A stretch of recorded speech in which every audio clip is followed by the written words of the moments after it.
شجاع نواز صاحب، آپ کیا دیکھتے ہیں؟ یہی جو طریقہ کار بتا رہے ہیں، سیکوینسنگ، پہلے ہرمز اور پھر نیوکلیئر، یا سائملٹینیس کے دونوں کی کٹھی پیکج ڈیل کریں لیکن زیادہ ریزنیبل ٹرمز پہ؟ شجاع صاحب۔ ندیم، میرے نزدیک تو اسٹیجڈ اپروچ یا منزل بہ منزل اپروچ جو ہے یہ بہتر ہوگی، اور اس میں ہمیں پتہ ہے کہ ایران اپنے نیوکلیئر اثاثہ جو ہے وہ اس پہ قابو رکھنا چاہتا ہے۔ اس لیے جے سی پی او اے کی جو شرائط تھی، جس کے تحت ایران کا ہائیلی انرچ یورینیم جو تھا وہ ملک سے باہر چلا گیا تھا، روس چلا گیا تھا آئی اے کی نگرانی میں، شاید اس میں وہ تبدیلی چاہیں اس کنڈیشن میں۔ امریکہ کا اپروچ، صدر ٹرمپ کی جو اپروچ تھی وہ بڑی اوور سمپلسٹک تھی، اور وہ آل اور نتھنگ ایٹ آل، یا سب کچھ یا کچھ بھی نہیں۔ تو اس طرح نیگوسیشن نہیں ہوتی۔ اعزاز صاحب جانتے ہیں خود،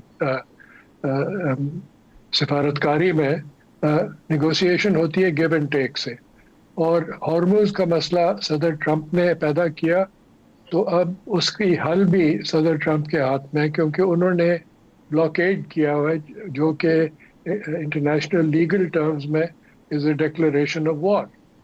تو اب ایران اس کے ساتھ ڈیل کر رہا ہے۔ میرے پاس ایک تو تجاویز ہیں جس طرح سے یہ منزل بہ منزل اس پہ فیصلے ہو سکتے ہیں، اور شاید ایران نے جو پاکستان کی وساطت سے امریکہ کو تحریری کامنٹس دیے ہیں، شاید یہ ان میں بھی شامل ہو۔ اول تو یہ کہ آپ سب سے پہلے اسٹریٹ کھولیں، لیکن دونوں چینل کھولیں، ایک ایرانی چینل اور ایک عمانی چینل، تاکہ ایران کی بھی ڈائریکٹ ایکسپورٹس اور امپورٹس آتی رہے، اور عمانی چینل کے ذریعے سے باقی گلف سٹیٹس کی عراق تک بھی پہنچے۔ اس میں تمام دنیا کو فائدہ ہوگا، اور ایران کو بھی فائدہ ہوگا کہ ان کی آمدنی پھر بحال ہوگی۔ سب سے بڑا اس میں ہاتھ ہونا چاہیے چین کا، کیونکہ چین کا کافی ڈپینڈنس ہے ان کی ایرانی آئل پہ۔ وہ تقریباً 11% ان کی جو انرجی آئل امپورٹس ہے وہ ایران سے ہے، لیکن اس کے برعکس اگر آپ دیکھیں تو عراق، سعودی عرب، عمان اور یو اے ای کو ملا کر تقریباً 37% جو ہے وہ چائنیز آئل امپورٹس ہیں۔ تو چائنا کے آئل امپورٹس بھی بند ہیں، اور چائنا کی حالت خراب ہوگی، ایران سے بھی خراب ہوگی زیادہ، کیونکہ China depends on imported energy. تو یہ سٹیج بائی سٹیج اگر ہارموز کو کھول دیں، اس کے بعد ایرانی ایسٹس جو ہے امریکہ میں اس کو انفریز کر دیں۔ یہ ایران کی پرانی ڈیمانڈ ہے، اور یہ پہلے بھی صدر اوباما نے بھی یہی قدم اٹھایا تھا، تو صدر Trump can blame president Obama کی جی انہوں نے یہ راستہ کھولا تھا۔ اس کے بعد پھر انرچمنٹ پہ فریز اور کیا کریں گے انرچ یورینیم کے ساتھ، اس پہ ایران ضرور کہے گا کہ یہ ہم ایران میں رکھیں، ڈاؤن بلینڈ کر کے آئی اے ای کی نگرانی میں، اور پھر ایران کہے گا کہ آپ اپنی اسٹرائک فورس ودرا کریں تاکہ کوئی بلاکیڈ آئندہ نہ ہو، اور پھر ایران پہ یہ بوجھ ہوگا کہ آپ ایڈیشنل پروٹوکول سائن کریں آئی اے کا، اور ویسٹ کمبائنڈ انکلوڈنگ امریکہ should lift sanctions۔ تو یہ سٹیج چیزیں ہیں۔ اب whether this is done till the mid terms or sooner، میرا خیال ہے کہ ایک دفعہ گاڑی چل پڑی تو صدر ٹرمپ اس کو جلد از جلد ختم کریں گے۔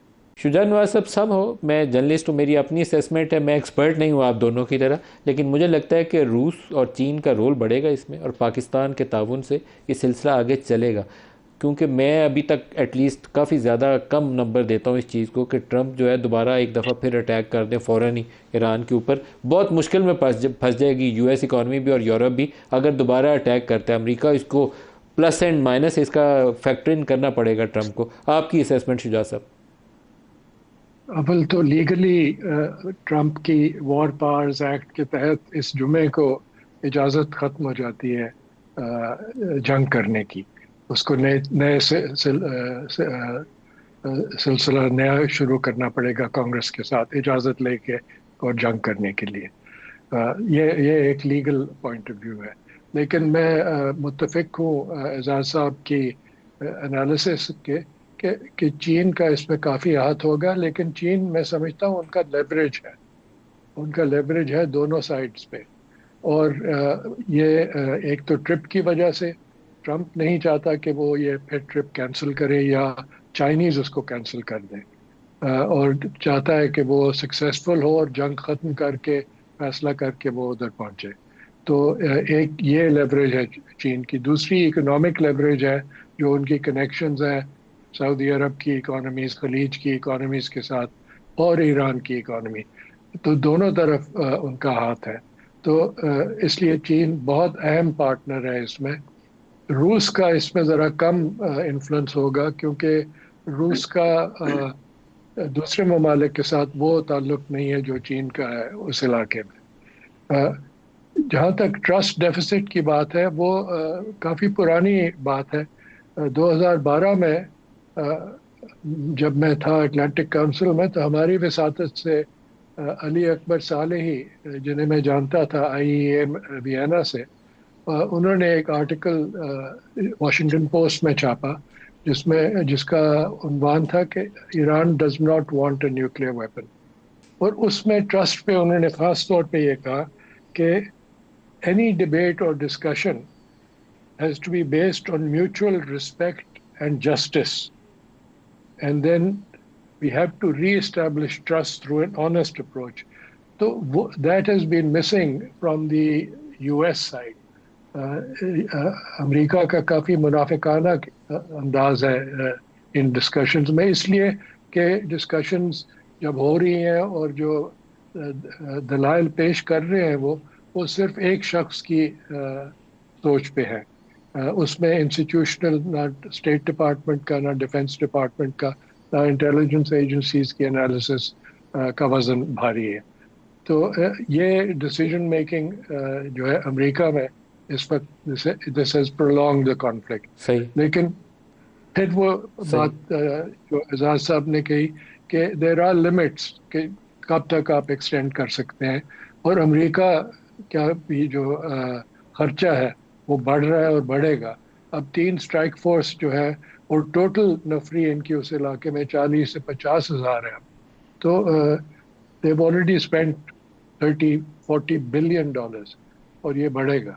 تو یہ ایک کنسٹرینٹ ہے ان پہ.